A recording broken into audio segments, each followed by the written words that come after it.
நாடாளுமன்றம் முன் வரும் மார்ச் 2ஆம் தேதி நடைபெற உள்ள மனித சங்கிலி போராட்டத்தில் பங்கேற்க திருச்சியிலிருந்து டெல்லிக்கு விவசாயிகள் புறப்பட்டனர்.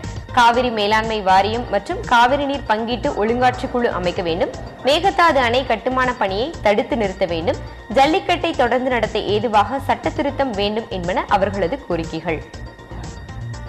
திருச்சி மாவட்டம் மணப்பாறையில் 5 மணல் லாரிகளை மக்கள் நல கூட்டணியினர் சிறைப்பிடித்தனர். குளித்தலை அருகே உள்ள மணல் குவாரிகளுக்கு செல்லும் லாரிகள் மணப்பாறை நகர் வழியே செல்வதால் பொதுமக்கள் பெரும் இன்னலுக்கு ஆளாவதாக அவர்கள் கூறினர். காவல்துறையினரின் சமாதான பேச்சுவார்த்தையில் உடன்பாடு ஏற்பட்டதால் அவர்கள் போராட்டத்தை கைவிட்டனர். புதிய தலைமுறையின் நம்மால் முடியும் குழுவோடு இணைந்து செயல்பட்டு குண்டு பல்புகள் பயன்படுத்தாத ஊராட்சியாக மாற்ற பெரம்பலூர் மாவட்டம் பாடாலூர் ஊராட்சி தீர்மானித்துள்ளது.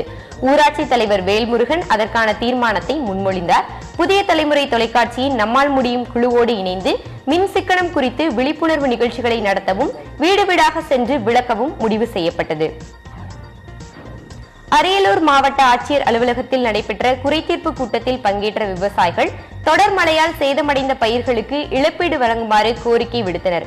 மீத்தேன் திட்டத்தை கைவிட மத்திய மாநில அரசுகள் பரிந்துரைக்க வேண்டும், தனியார் உரக்கடைகளில் போலி உரங்கள் விற்பனை செய்வதை தடுக்க வேண்டும் என்பன போன்ற வேறு சில கோரிக்கைகளையும் அவர்கள் முன்வைத்தனர்.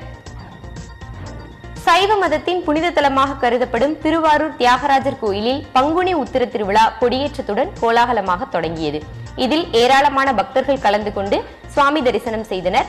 பங்குனி உத்திர திருவிழாவை இறுதி செய்யும் முக்கிய நிகழ்வான தியாகராஜர் பாத தரிசனம் காட்டும் விழா வரும் மார்ச் 23ஆம் தேதி நடைபெறுகிறது.